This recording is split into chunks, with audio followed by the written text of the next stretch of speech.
میرے جسم میں سنسناہٹ دوڑ گئی۔ وہ کتنی آسانی سے کتنی خوفناک بات کہہ رہا تھا۔ وہ بالکل نہیں بدلا تھا، ویسے کا ویسا ہی تھا، دھیما، سادہ، ہنسمکھ، اور کبھی اس کے ساتھ ساتھ بہت بھیانک بھی۔ اب اگر مہاگرو کی پتنی کی کمر کے ساتھ واقعی کوئی بارودی بیلٹ بندھی ہوئی تھی تو سوچنے کی بات تھی کہ یہ بیلٹ عمران کو کہاں سے ملی تھی۔ اس بیلٹ اور بیلٹ کے ریموٹ کنٹرول کی ایکوریسی کیا تھی، اور یہ بیلٹ کس طرح رادھا کی کمر تک پہنچی تھی۔ میں یہ سب کچھ عمران سے پوچھنا چاہتا تھا، مگر مجھے پتا تھا کہ ان میں سے کسی ایک سوال کا معقول جواب مجھے نہیں ملے گا۔ میرے ذہن میں ایک اور خیال آیا اور میں چونک گیا۔ میں نے اس سے پوچھا، ابھی تھوڑی دیر پہلے تم نے کہا ہے کہ ہم نے گرو کی پتنی کو اپنا مہمان بنا رکھا ہے، ہم سے کیا مراد ہے؟ کیا تمہارے ساتھ کوئی اور بھی ہے؟ پچھلے 3 سالوں میں کافی ہوشیار ہو گئے ہو تم، اور کافی بدل بھی گئے ہو۔ اس نے مجھے سرتاپا دیکھا۔ اس کی نگاہوں میں تعریف کی جھلک تھی۔ اس نے میرے سینے میں ہلکا سا مکہ مارا، پھر دائیں بائیں دیکھ کر رازداری کے انداز میں بولا، تم جانتے ہو کہ اقبال میرا دم چھلا ہے، اور جہاں دم ہوگی چھلا بھی وہی ہوگا۔ وہ مہاگرو کی قیامگاہ پر سیوک کے طور پر موجود ہے، یعنی خادم کے طور پر، اور گرو کی پتنا کی سیوا کر رہا ہے۔ وہ پرسوں سے ذرا بیمار ہے نا؟ عمران نے آنکھ دبا کر کہا۔ مجھے یاد آیا کہ کل جب میں نے گرو کی پتنا رادھا کو داسیوں کے ساتھ راہداری سے گزرتے دیکھا تھا تو وہ کچھ گمسم نظر آتی تھی۔ اس کے خوبصورت چہرے پر عجیب سی زردی تھی۔ اب صورتحال کچھ واضح ہو رہی تھی۔ عمران اور اقبال یہاں موجود تھے۔ کیسے موجود تھے؟ ان کے بارے میں کچھ پتہ نہیں تھا۔ ان دونوں نے یہاں مہاگرو کی پتنی کو آڑے ہاتھوں لیا ہوا تھا۔ وہ غالباً دھماکہ خیز مواد کے نشانے پر تھی، اور یہ مواد ریموٹ کنٹرول تھا۔ صورتحال کی سنگین اور سنسنی میرے رگوں پہ میں اترنے لگی، اور ایک عجیب سی ترنگ سینے میں جاگ گئی۔ لیکن ابھی تک بہت کچھ اندھیرے میں تھا۔ میں عمران سے درجنوں بلکہ شاید سینکڑوں سوال پوچھنا چاہتا تھا، لیکن وہ بہت جلدی میں تھا۔ جاتے جاتے اس نے مجھے ایک بار پھر تاکید کی کہ ہم دونوں ایک دوسرے سے کوئی شناسائی ظاہر نہیں کریں گے۔ اس کے علاوہ اس نے یا اقبال نے جب مجھ سے رابطہ کرنا ہوگا تو وہ خود ہی کریں گے۔ جانے سے پہلے وہ تھوڑا سا جذباتی ہو گیا۔ ہم ایک بار پھر پرجوش انداز میں گلے ملے۔ اس نے سرگوشی میں کہا، سب کچھ بتاؤں گا، سب کچھ۔ جہاں اتنا صبر کیا ہے شہزادے، تھوڑا سا اور کر لو۔ اس کے جانے کے بعد میں جیسے ایک طوفان کی زد میں رہا۔ راجواڑے کے اس دور دراز کھنڈر میں عمرانی میرے سامنے آئے گا اور حالات ایک دم ایسا رخ اختیار کریں گے، میرے وہم گمان میں بھی نہ تھا۔ اگلا سارا دن بھی عجیب کشمکش اور سوچ بچار میں گزرا۔ شکیلا سے بھی دوبارہ ملاقات نہیں ہو سکی۔ پتہ نہیں کہ وہ کس حال میں تھی۔ اس کی بے چارگی بار بار میرے تصور کو کچوکے لگاتی تھی۔ اس کے ساتھ یہاں ہر طرح کا ظلم روا رکھا گیا تھا، اور اب پچھلے 3-4 روز سے اسے مٹی بھی کھدوائی جا رہی تھی۔ اس مشقت کا مقصد معلوم نہیں تھا۔ مجھے شکیلا کی ستی ہوئی صورت یاد آئی، اس کے ہاتھوں کے چھالے یاد آئے، اور دل اس کے درد سے بھر گیا۔ اگلی رات پھر ایک عجیب واقعہ ہوا۔ اس زیر زمین کھنڈر میں مکمل سناٹا تھا۔ آدھی رات گزر چکی تھی، سب لوگ سو رہے تھے۔ شاید وہی 2-4 افراد جاگ رہے ہوں جو پہرے پر تھے۔ کسی قریبی کمرے میں ارجن اور اس کے بدکماش دوست بھی غالباً شیطانی کھیل کھیلنے کے بعد آرام فرما رہے تھے۔ میرے کمرے کا دروازہ کسی نے ہولے سے ہلایا۔ کون؟ میں نے پوچھا۔ دوسری طرف عمران تھا۔ اس کی مدھم آواز پہچان کر میں نے دروازہ کھول دیا۔ خیریت ہے؟ میں نے پوچھا۔ خیریت نہیں ہے، اس نے ترنت جواب دیا۔ تمہیں میرے ساتھ آنا ہوگا، ورنہ سب کچھ الٹ پلٹ ہو جائے گا۔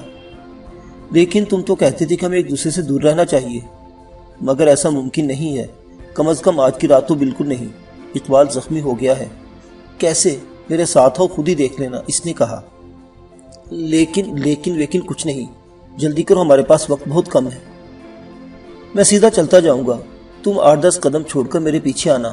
میں جس دروازے میں گھسوں تم بھی گھس جانا، مگر احتیاط کرنا کہ کوئی تمہیں گھستے ہوئے نہ دیکھے۔ اس کا انداز بتا رہا تھا کہ صورتحال واقعی سنگین ہے۔ میں اس کی بتائی ہوئی ہدایت پر عمل کیا اور اس کے پیچھے چل دیا۔ اپنے کمرے کی لالٹن میں نے بجھا دی تھی اور دروازہ اچھی طرح بند کر دیا تھا۔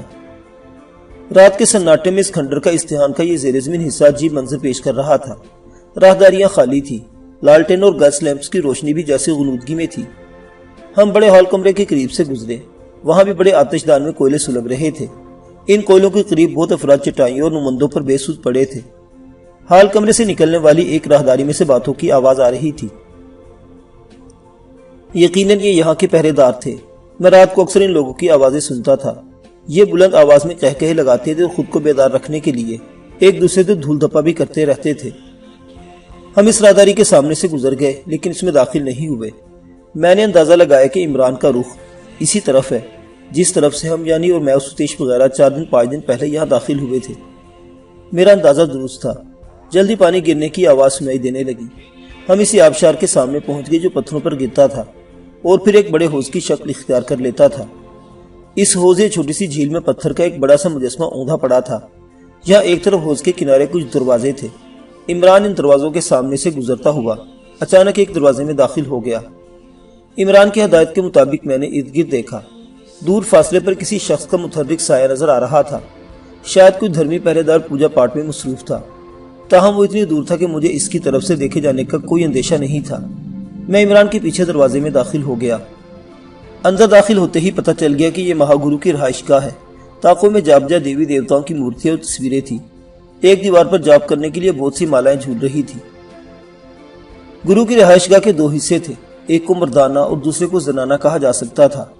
ہم مردانہ حصے میں داخل ہوئے تھے، تاہم گرو صاحب یہاں نظر نہیں آ رہے تھے۔ ایک الماری میں گرو صاحب کے مختلف لباس ٹنگے ہوئے تھے۔ ان کی جوتی اور کھڑاوے وغیرہ پڑی تھی۔ خشک میوے اور بیسن کا بہت سا حلوہ ایک تھال میں ڈھکا رکھا تھا۔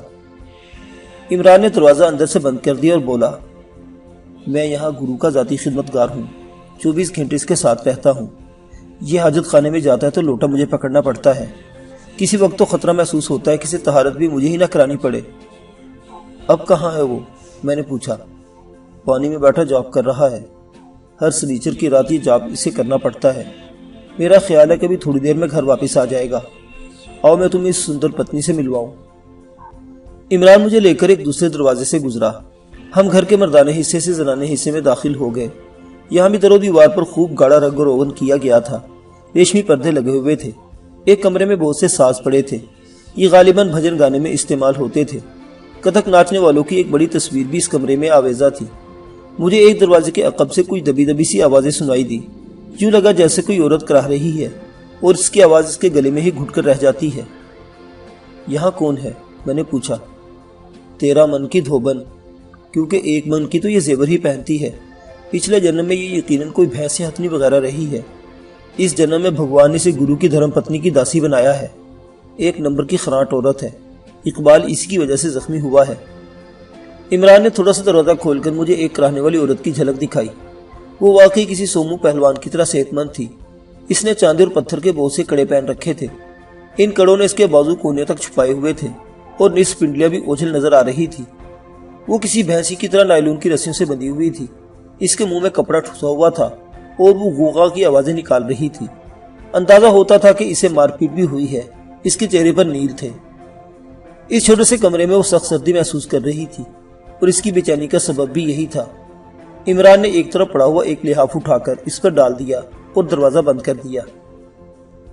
چند سیکنڈ بعد میں نے زخمی اقبال کو بھی دیکھ لیا۔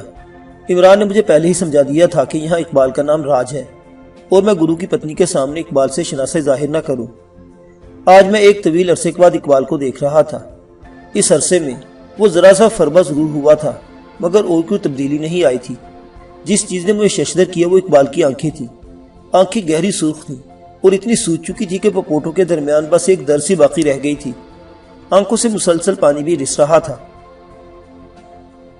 اندازہ ہوتا تھا کہ وہ اپنی شدید تکلیف کے باعث مشکل سے دیکھ پا رہا ہے۔ وہ ایک غلیچے پر دیوار سے ٹیک لگائے بیٹھا تھا۔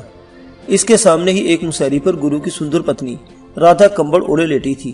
اس کے سرہانے ہومیوپیتھی ادویہ کی کئی چھوٹی چھوٹی شیشیاں رکھی تھی۔ لالٹن کی روشنی میں وہ ایک دم مرجھائی ہوئی نظر آ رہی تھی۔ آنکھوں میں خوف و ہراس جم کر رہ گیا تھا۔ اقبال نے مجھے دیکھ لیا تھا اور میں نے اسے۔ ہمارے دل چاہ رہے تھے کہ بھاگ کر ایک دوسرے سے بغل گیر ہو جائیں مگر عمران کی ہدایت آڑے آ رہی تھی۔ ہمارے چہروں نے ہمارے جذبات کی عکاسی کی۔ عمران نے اقبال یعنی راج سے میرا تعارف کراتے ہوئے کہا، راج یہ ہے گوپال، سمجھو کہ یہ ہمارا نیا ساتھی ہے، اور گوپال یہ راج ہے۔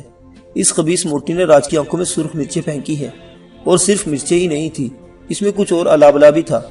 پپوٹوں کے نیچے سے تھوڑا تھوڑا خون بھی رسا ہے۔ اس کی آنکھوں کا بیڑا غرق ہو گیا ہے۔ اسے آرام کی ضرورت ہے۔ اس کی جگہ اب تمہیں 4-5 گھنٹوں کے لیے رادھا دیوی کے پاس رہنا ہوگا۔ اس کے سوا کوئی چارہ نہیں۔ کیوں؟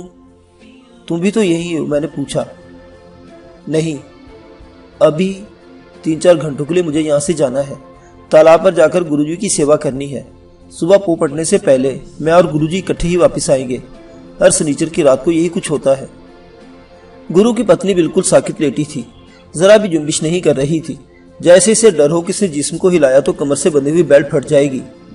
اس کے چہرے پر وہی کیفیت تھی جو پھانسی گھاٹ کی طرف چل کر جانے والے مجرم کے چہرے پر ہوتی ہے۔ موت کی پرچھائیاں اس کے چہرے پر بہت گہری تھی۔ عمران نے مجھے اور اقبال کو اشارہ کیا کہ اگر ہم چاہیں تو ساتھ والے کمرے میں جا کر ایک دوسرے سے مل سکتے ہیں اور 2-4 منٹ گزار سکتے ہیں۔ پہلے اقبال اٹھ کر گیا، پھر میں بھی اس کے پیچھے کمرے میں چلا گیا۔ ہم ایک دوسرے سے لپٹ گئے۔ ہم نے وہ سارے فقرے بولے جو بہت دیر سے بچھڑنے والے بے تکلف دوست دوبارہ مل کر بولتے ہیں اور خود کو خوشی کے دریا میں بہتا ہوا محسوس کرتے ہیں۔ میں نے اقبال سے پوچھا کہ اس کی آنکھوں کے ساتھ یہ معاملہ کیوں کر ہوا۔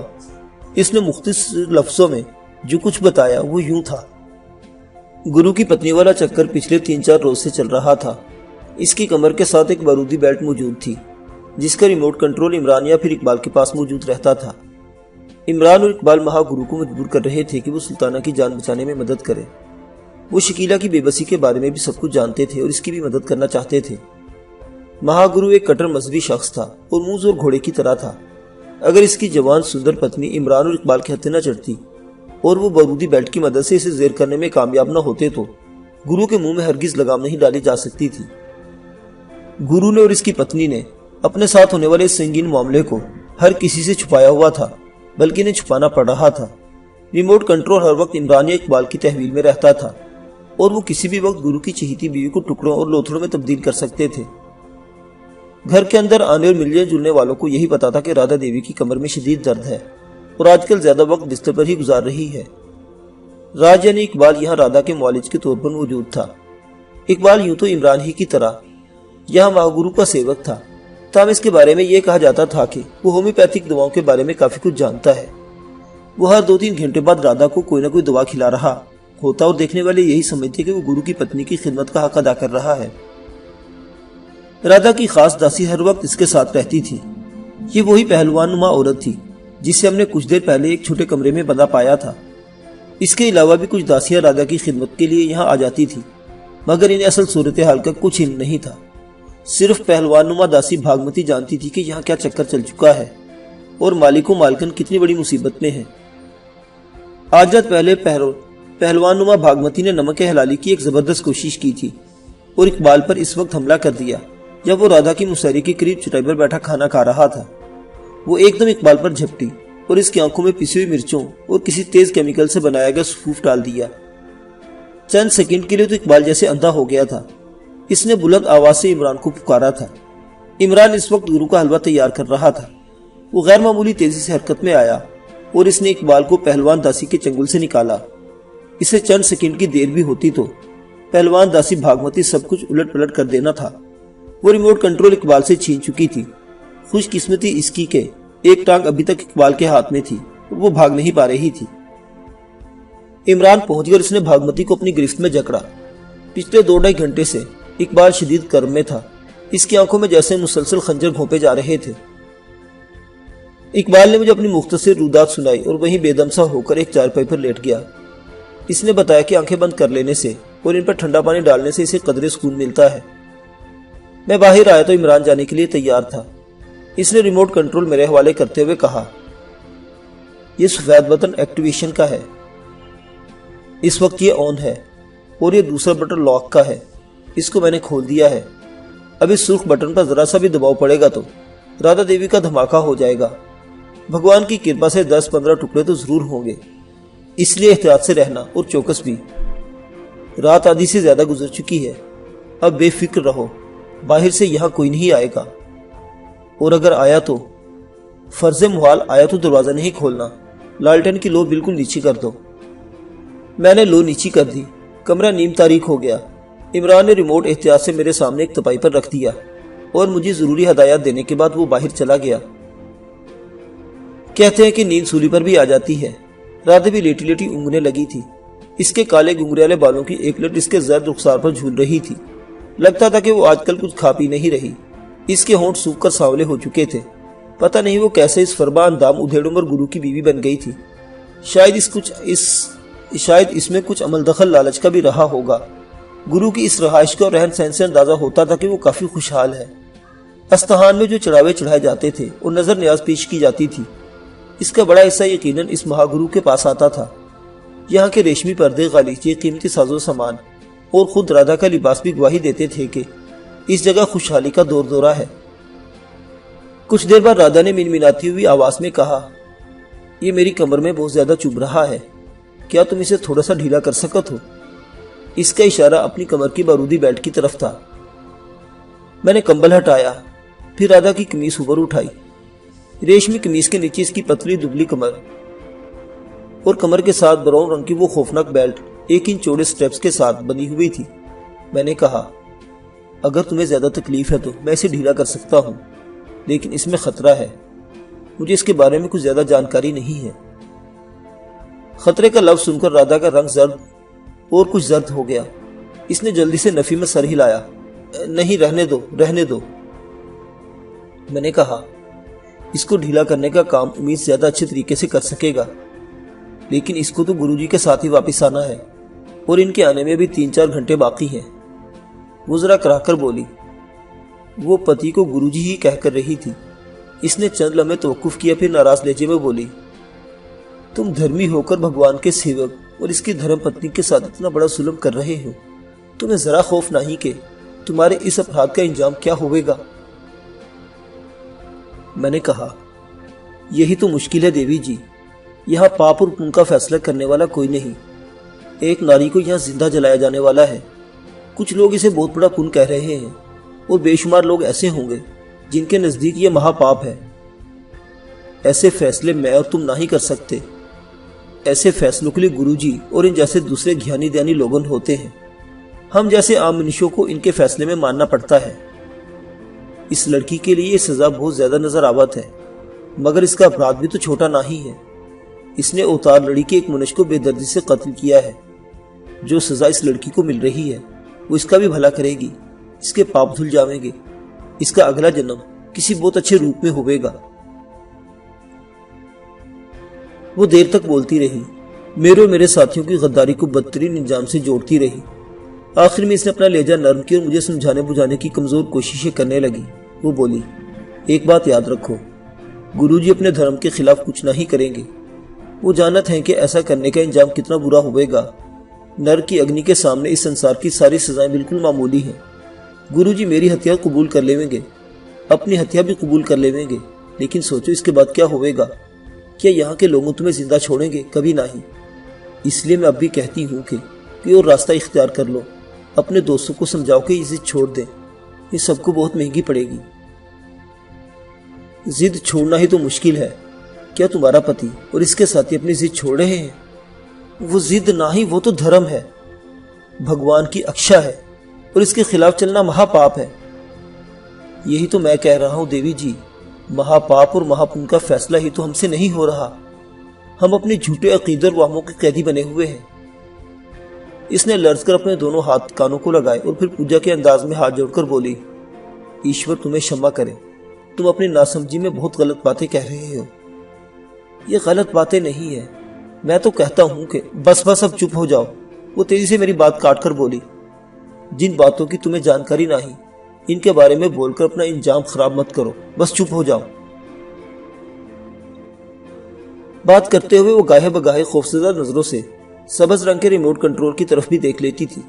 شاید عمران نے ٹھیک ہی کہا تھا، یہ ریموٹ کنٹرول ایک طوطے کی طرح تھا اور اس میں گرو کی پتنی کی جان تھی۔ اس دوران میں اندرونی کمرے سے کھٹ پٹ کی آوازیں آنے لگی۔ غوغا کی آواز بھی آئی سنائی دی۔ پہلوان نما داسی شاید پھر مضطرب ہو رہی تھی، جس طرح بندی ہوئی گائے بھینس ذبح ہونے سے پہلے ٹانگیں چلاتی ہے، وہ بھی ہاتھ پاؤں چلا رہی تھی۔ جب یہ سلسلہ دراز ہوا تو میں نے جا کر دیکھنا مناسب سمجھا۔ چھوٹے کمرے کا دروازہ کھولا تو ایک ننھی سی چیز تیزی سے باہر آئی۔ یہ ایک چوہا تھا۔ داسی باگمتی کا رنگ ہلدی کی طرح زرد تھا اور وہ تھر تھر کانپ رہی تھی۔ سچ کہتے کہ عورت کتنی ہی دلیر ہو، چوہا، چھپکلی، کاکروچ اور اس نو کے دیگر جاندار اس کی کمزوری رہے ہیں۔ اگر عمران یہاں موجود ہوتا تو اس سچویشن پر چند دلچسپ فکرے ضرور چست کرتا۔ میں نے دروازہ بند کیا اور واپس دادا کے پاس آ گیا۔ اس نے صورتحال پوچھی۔ میں نے اسے بتا دیا کہ اس کی نوکرانی پر کیا آفت ٹوٹی ہے۔ رادا گاہے بگاہے عجیب انداز سے میری طرف بھی دیکھ لیتی تھی، شاید وہ کچھ کہنا چاہتی تھی۔ آخر وہ دل کی بات زبان پر لے آئی اور میری طرف دیکھ کر بولی، تم نے اتنی سخت ٹھنڈ میں بس قمیض پہن رکھی ہے، تمہیں سردی نہیں لگتی؟ نہیں لگتی، یہ یوں سمجھ لو کہ لگتی ہے، لیکن میں محسوس نہیں کرتا۔ کیا مطلب؟ بس یہ عقیدے کی بات ہے، مجھے سردی جھیلنے میں مزہ آتا ہے، بالکل جیسے تمہارے پتی دیو کو سنیچر کی رات ٹھنڈے پانی میں جاب کرنے کا مزہ آتا ہوگا۔ لیکن وہ پانی تو ٹھنڈا نہیں ہوتا۔ تم نے بھی خود بتایا تھا کہ وہ آدھی رات کے بعد ٹھنڈے پانی میں بیٹھ کر جاب فرماتے ہیں۔ امیت بھی یہی کہہ رہا تھا۔ وہ پانی اس لحاظ سے ٹھنڈا ہوتا ہے کہ اسے آگ پر گرم نہیں کیا جاتا۔ وہ لیٹے لیٹے بولی، یہ کیا بات ہوئی؟ یہ دھرم کی باتیں ہیں، تمہاری بدھی میں نہیں آ سکتی، لیکن اتنی بات تو ایک بالغ کی سمجھ بھی آ سکتی ہے کہ پانی کو آگ ہی سے گرم کیا جا سکتا ہے یا پھر دھوپ میں رکھ کر اس کی ٹھار ماری جاتی ہے۔ مگر آدھی رات کو تمہارے پتی دیو کو دھوپ کہاں سے ملتی ہوگی؟ آگ میں فرق ہوت ہے، دادا نے بے حد سنجیدگی سے کہا۔ گرو جی کہوت ہے کہ سنیچر کی رات والے پانی کو ایسے ادبجے کولوں سے گرم کیا جا سکت ہے جن میں اگنی کی لپک نہ ہو۔ وہ تابے کی جس حوض میں بیٹھ کر جاپ کرت ہے، اس کے گردا گرد ملازم ادبجے کولے ڈالتا رہتا ہے۔ رادا نے اس بارے میں مزید کچھ تفصیل بتائی۔ وہ جیسے خود بھی باتیں کرنا چاہتی تھی، تاہم اس کا دھیان اپنی بیلٹ اور ریموٹ کنٹرول وغیرہ سے ہٹا رہے۔ وہ کسی حد تک سادہ بھی تھی، اپنے شوہر یعنی گرو جی کے کمالات کا بہت سا روب اس کے دل و دماغ پر موجود تھا۔ میں دل ہی دل میں گرو کی چالاکی کے داد دیے بغیر نہ رہ سکا۔ مجھے پہلے ہی شک تھا کہ ایسی سخت سردی میں ٹھنڈے پانی کے اندر بیٹھ کر جاب کرنے میں کوئی گھپلا ہوگا۔ اب یہ گھپلا سامنے آ گیا تھا۔ گرو جی جیسے لوگوں کے پاس ہیلے بہانے اور تعویلیں تو ہر وقت موجود رہتی ہیں۔ پانی کو گرم کرنے کے لیے اس نے یہ تعویل ڈھونڈ لی تھی کہ پانی کو آگ سے گرم نہیں کیا جاتا، بلکہ ادبجا انگارہ جس میں شعلہ نہ ہو آگ نہیں کہلائے گا۔ واہ کیا سچائی تھی! میں دوسرے کمرے میں جا کر گاہے بگاہے اقبال کی مزاج پرسی بھی کرتا رہا، رادا سے باتیں بھی کرتا رہا اور عمران کا انتظار بھی۔ رادا کی گفتگو سے معلوم ہوا تھا کہ جو شخص رات بھر ادبجے انگارے گرو کی حوض کے لیے مہیا کرتا رہتا ہے وہ امید یعنی عمران ہی ہے۔ وہ آدھی شب سے لے کر آخری پہر تک لکڑیوں کے ایک ڈھیر سے نبردو آزما رہتا ہے۔ 3 بڑے چولہے جلتے رہتے ہیں اور تانبے کے حوض کو ادبجے انگاروں کی سپلائی جاری رہتی ہے۔ خدا خدا کر کے انتظار کا وقت کٹا اور دروازے سے باہر گرو اور عمران کی آمد ہوئی۔ یہ دروازہ مردانے حصے کی طرف تھا۔ میں درمیانی دروازے میں سے گزر کر مردانے میں پہنچا اور دروازہ کھولا۔ گرو نے خود کو ایک بھاری کمبل میں لپیٹ رکھا تھا۔ عمران مؤدب انداز میں اس کے پیچھے تھا۔ غالباً تھوڑی دیر پہلے تک جس نے اپنے چہرے پر بھبوت مل رکھا تھا جو ابھی بھی دھویا گیا تھا۔ ان کے ساتھ 2 مزید افراد بھی تھے۔ یہ نوجوان پجاری تھے۔ معزز سامعین حضرات، یہ دلچسپ داستان ابھی جاری ہے۔ بقیہ واقعات اگلی قسط میں۔ دیکھتے رہیے اردو داستان۔ اللہ حافظ۔